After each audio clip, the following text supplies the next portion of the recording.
We are fighting again for its spot in the finals of the Orlando Regional Championships. Justin seeking his second ever regional title and Neil seeking his first, I believe already his best finish at a regional so far, having previously fell at the top 8 hurdle multiple times. I mean, you can see it right here on the screen with his accomplishments. Never quite finding purchase beyond top 8, but here he is in top 4 and running a very, I would say, not necessarily standard, but anticipated balance team with some unique twists. There was the Terra Poison on his Urshifu Rapid Strike. You had that Incineroar with safety goggles. You had the Chen-Pao with Focus Stash and the Stella Terra type. Really a lot of little twists that just keep his opponents guessing. I do think this, if you just look at the 6 Pokemon listed, is a pretty, basic standard balance team, like you said, but I don't even think that's necessarily a bad thing, right? This is the standard because it's so good. And of course, like you pointed out, there are some cool techs that Neil has on this team. Terra Water Rillaboom, not something we see super often. Stellar Terra Chen-Pao, something we saw in Neil's top 8 match to boost the power of all 3 of its different type attacks. We got Ice, Dark, and Fighting, which is really good coverage. And of course, there's the Will-O-Wisp on Incineroar too, which I think is really cool. It really shuts down any kind of physical attack coming through from Neil's opponents. Well, his opponent, Justin Carris, is looking for his second regional championship, like you just mentioned, Jake, and is running a really unique team. Quick recap on his accomplishments: made top 16 at Worlds in 2016, day 2 of Worlds in 2017, and here is that team. There's the Indeedee and the Iron Crown Psy-Spam mode that we saw him use to beat Wolf Glick yesterday in day 1 of the competition, but let me tell you, Jake, these trainers are all ready to go. So let's just skip the preamble and jump right into it. Justin Carris leading that Urshifu and the Ogerpon on his side of the field against Raging Bolt and Incineroar for Neil. 2, kind of standard leads you might expect. These are all very good Pokemon in this metagame. We have the potential for some follow me action coming out of that Ogerpon, which could possibly protect that Urshifu from a Thunderclap right off the bat. When you're using this Scarf Urshifu, a lot of times you want to use it with that U-turn move to reposition, kind of pivot your Pokemon around. But one of the few Pokemon you have a really tough time doing that into is the Thunderclap Raging Bolt, which we do see coming out of Neil, especially with that Photosynthesis boost from the Booster Energy, boosting that special attack even further. One Thunderclap will easily be enough to take out Urshifu given the chance. Not only that, Raging Bolt also has the option to go for additional boosts thanks to Calm Mind and can protect itself with Protect. This is not the Assault Vest variant that we've seen do so well previously in Regulation F. Here comes Justin's Iron Crown taking the field in place of that Choice Scarf Urshifu. Will activate its own Quark Drive thanks to Booster Energy and get a special attack boost, but there's no psychic terrain on the field yet. It's kind of surprising to see this Pokemon. It does switch in a decent, defensive switch there. If a Dragon Pulse comes through, won't take too much damage. Ivy Cudgel, though, the move of choice into the Neil's Urshifu, which switches in for the Incineroar, while Raging Bolt goes for a Calm Mind right away. With Raging Bolt at +2 essentially special attack thanks to that Booster Energy boost, you do have to wonder if there is an Indeedee in the back of Justin's party to try and shut down those Thunderclaps and otherwise negate any priority moves on Neil's side of the field. This would be a great opportunity to try and switch it in. Here goes the Ogerpon, and here comes the Indeedee. Well called, Gabby. Indeedee in the back, here to support the Iron Crown, block all priority moves with the Psychic Terrain, and more importantly, boost the power and the reach of the expanding force coming out from Iron Crown. A double protect on Neil's side of the field to see how Justin would approach this turn. I'm curious what attacking move the Iron Crown went for here. Justin confirms it was Expanding Force, the attack of choice, which makes a lot of sense as it would have done super effective damage to the Urshifu and a good chunk of damage to that Raging Bolt, despite the Calm Mind. Yeah, this Calm Mind could prove problematic because even though the Iron Crown is set up very well with that Booster Energy, with the Psychic Terrain up, the boosted special defense on the Raging Bolt will allow it to take a couple attacks and not necessarily have the chance to swing at this Iron Crown right away, thanks to the possibility of a Follow Me coming out from Indeedee. Neil switching in the Rillaboom to remove the Psychic Terrain from the field as well. So now those expanding forces will no longer be a double targeting move. Indeedee, though, also will switch out for the Urshifu on Justin's side of the field. Expanding force, single target into that Raging Bolt does a good amount of damage. Dragon Pulse into that Scarf Urshifu, though, is a one-hit knockout. Big one-hit knockout there. Urshifu not known for having a great special defense stat, and thanks to the +1 special defense from Calm Mind and the photosynthesis boost from the booster energy, a clean one-hit KO. However, I don't know that that's terrible for Justin because he does get this immediate swap back to Indeedee. A great Rillaboom switch in from Neil there to cancel out the Psychic Terrain, but now that you have Indeedee back on the field, Psychic Terrain goes right back up. No fake outs, no thunderclaps, no grassy glides with priority on this turn, and Iron Crown does still have the chance to start throwing out some boosted expanding forces. Unfortunately for Justin, Neil can also very easily just swap out the Rillaboom and bring it back in to reset grassy terrain, so terrain control is going to be a very important factor in this matchup. Yeah, but if you had to choose between losing your Ogerpon Hearthflame and your Urshifu, I would think losing the Urshifu, staring down a Raging Bolt and a Rillaboom in particular, is the better trade for Justin. That all being said, the Rillaboom will leave the field for Neil, and Indeedee sticks around with a helping hand for its partner, that Iron Crown. Ooh. Expanding Force does not affect Incineroar, but will get a boost from terrain, will connect with the Raging Bolt, but falls short of a knockout. Dragon Pulse in return, it's not very effective, doesn't do a lot of damage, but still, Raging Bolt is on its final turns. And a great play from Justin there too, and knowing that he might have the chance to get this huge expanding force off. With this Raging Bolt being so bulky and having the +1 special defense boost, you needed to find at least one time where you could go for that big expanding force. Neil had the option to protect that turn and possibly bring the Incineroar in to re-swap the Rillaboom back in on this coming turn and get rid of that Psychic Terrain, but Justin took great advantage of the fact that Psychic Terrain is still up. He still has the chance to go for that big expanding force, and it pays off. The Dragon Pulse still doing under half to Iron Crown means it's still in a pretty strong position here, and considering the Incineroar actually does not carry Flare Blitz, knockoff is the only move of option, and the item is already gone from the Iron Crown, so the knockoff damage will not be boosted. Protect on the Iron Crown this turn means it won't be taking damage from the Dragon Pulse from that Raging Bolt. Indeedee has access to one attacking move, and it is going to be enough to deal that little bit of damage to pick up the KO onto the Raging Bolt. Incineroar now tries to go for a parting shot into the protecting Iron Crown. Huge turn from Justin there. The Iron Raging Bolt is now just gone. Iron Crown protects itself from that parting shot as well, so it stays at the neutral special attack, and again, still boosted from that booster energy. Rillaboom does now come in, so you have the option for Fake Out because Psychic Terrain is gone. You have the option to pivot that Incineroar out and preserve another Fake Out for later on. And of course, you have the option to damage this Iron Crown now with a combination of Fake Out and knockoff. But again, Gabby, the Indeedee is also still right there, so this Iron Crown has a lot of protection at its side. It does, but it can't necessarily go for Expanding Force at its full power because of the loss of the terrain.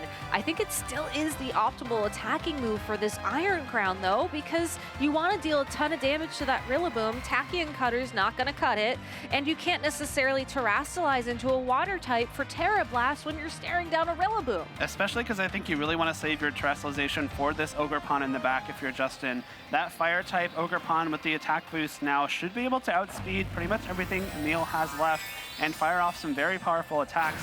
But we have no Terrestrialization from the Ogerpon. It will be this Iron Crown. It is a risky Terrestrialization if Neil went for any grass type attacks into the now water type Iron Crown. But first, we also see Neil's Terrestrialization. It's going to be the ghost type Incineroar to avoid the Terra Blast. That's a really cool matchup quirk there because your Incineroar now is no longer weak to the Terra Blast coming out from this Iron Crown. No helping hand though, Indeedee goes for Follow Me, making sure no damage will be dealt to the Iron Crown on this turn as it goes straight for that Terra Blast. You have to imagine that it's meant for the Incineroar as it is, and a smart Terrestrialization from Neil there, as we see it may have just been KO'd by that Terra Blast.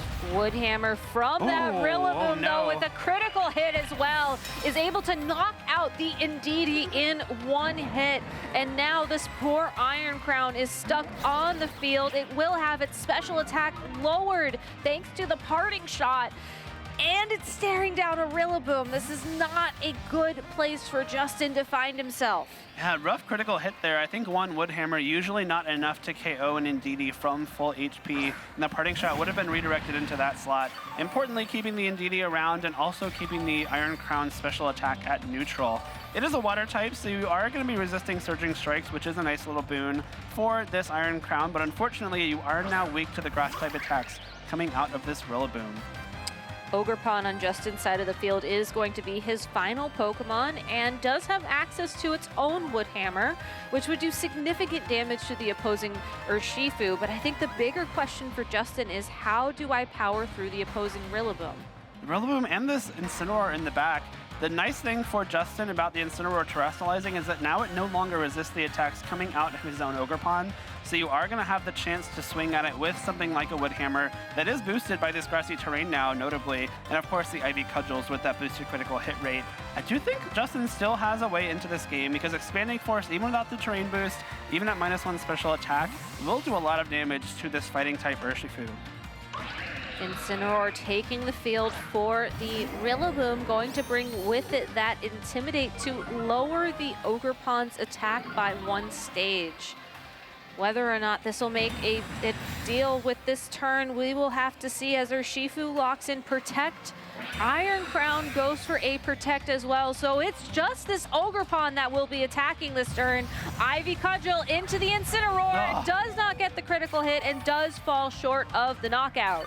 Knockout not coming through is huge for Neil because now he has the option to go straight for a fake out with this Incineroar, make sure that either the Iron Crown or the Ogerpon is not able to fire off an attack on this coming turn, which will be very great for the Urshifu. You get the Intimidate off as well, which will mitigate damage coming out from this Ogerpon, which is now at -1 attack. Cannot terrestrialize to get that Embody Aspect boost, and now you have a chance at possibly surviving something like a Wood Hammer in this grassy terrain with your own Urshifu.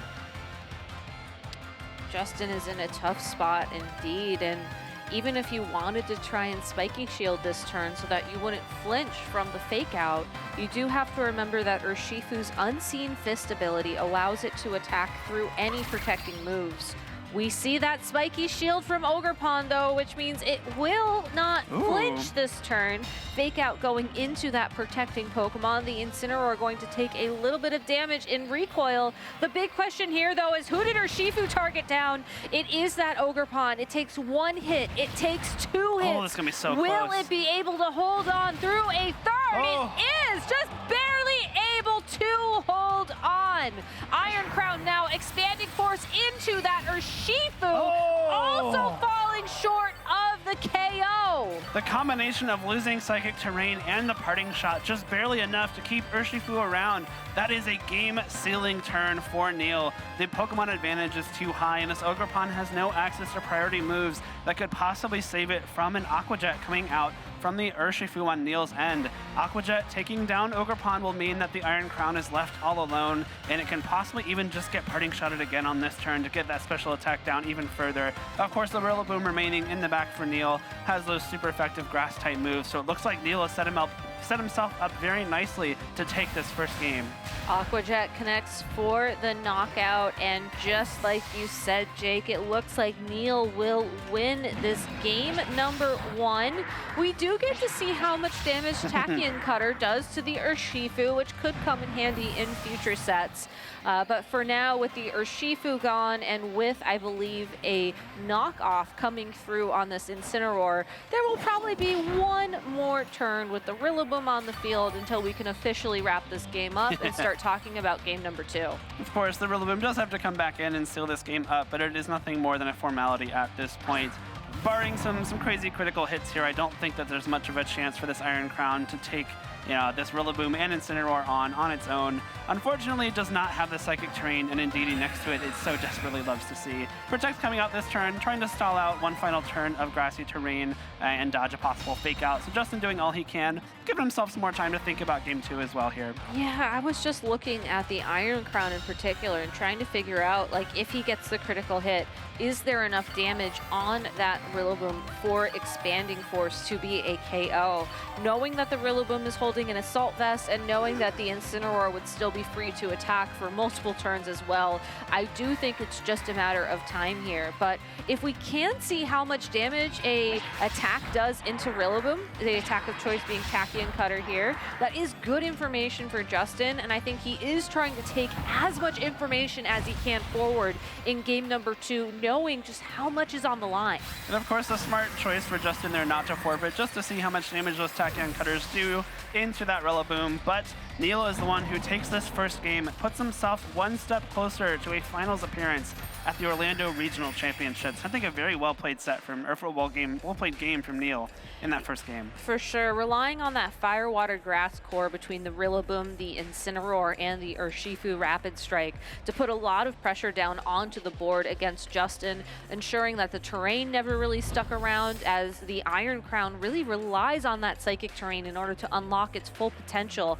The early knockout on that Urshifu as well was just huge, as that Pokemon with its Choice Scarf really would have given Justin a bit more maneuverability and a bit more of a threat against that Incineroar in particular. I think the terrain control is going to be very important for both of these trainers in this match. We saw in game 1, Neil was able to keep the grassy terrain up much more often than Justin had psychic terrain up, and that was a big difference maker, because if the Iron Crown had another 1 or 2 more turns of firing off those boosted spread expanding forces, that could have been the difference that he needed to take that game. But I think Justin losing that Urshifu to the Dragon Pulse switch in very early on made his switch options much more readable, much more unsafe, much more difficult to do without getting punished, because when you only have 3 Pokemon left, if you switch one out, your opponent knows what it's going to be, especially when you've revealed all 4 of them, of course.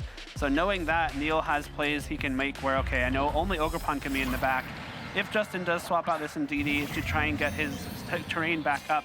But in this case, we're going to see the Raging Bolt right off the bat again, except a different lead for Justin. Yeah, Justin going with the Ogerpon and the Urshifu on his side of the field. They both will be affected by the Intimidate from Neil's own Incineroar, but this is a much more offensive start to the game. That being said, though, you still have the Urshifu locked in against the Raging Bolt. You have to wonder if there is going to be an early switch to set up Psychic terrain here, which could be really dangerous for Justin.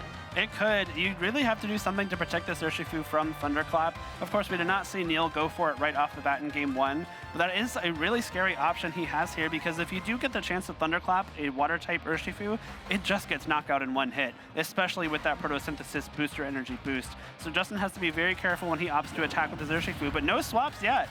No swaps yet, and the Thunderclap able to get an early knockout on Urshifu.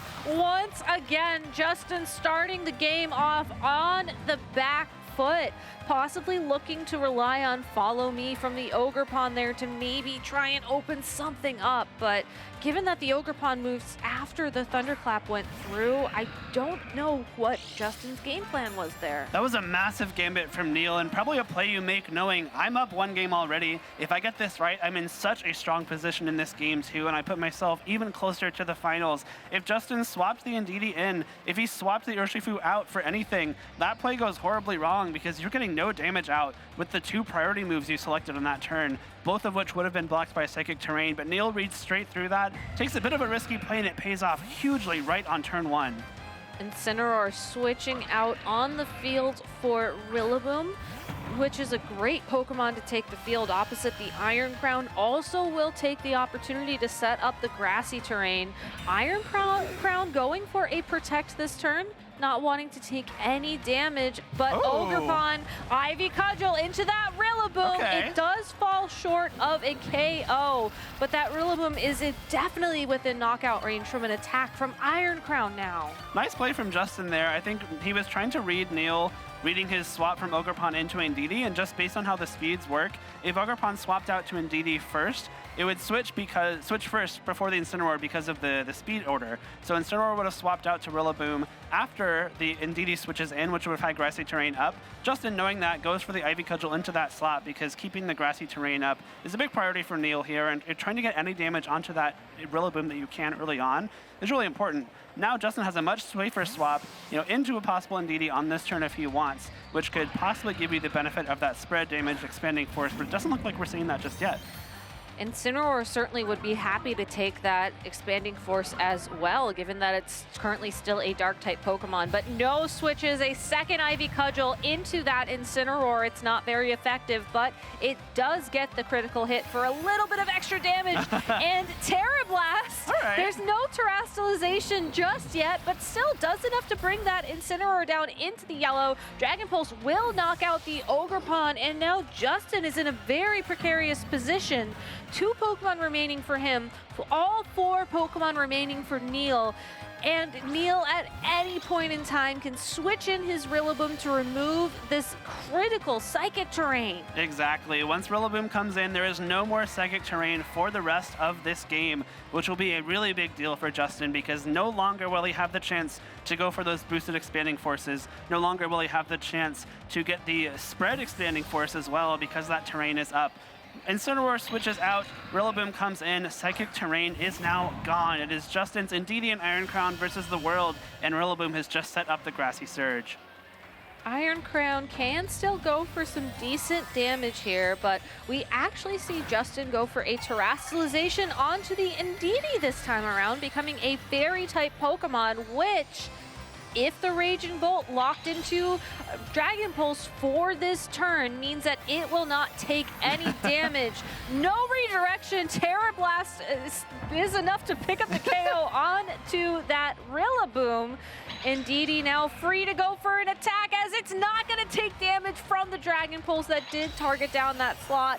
Terra Fairy boosted Dazzling Gleam, single target into that Raging Bolt, does more damage than you'd think. I'm loving these normal type Terra Blasts. They're actually a bit of a big deal for Justin here. That neutral damage into Incineroar paying off, and of course getting the KO on that Rillaboom without having to worry about the resisted or immune damage from Expanding Force or Tachyon Cutter.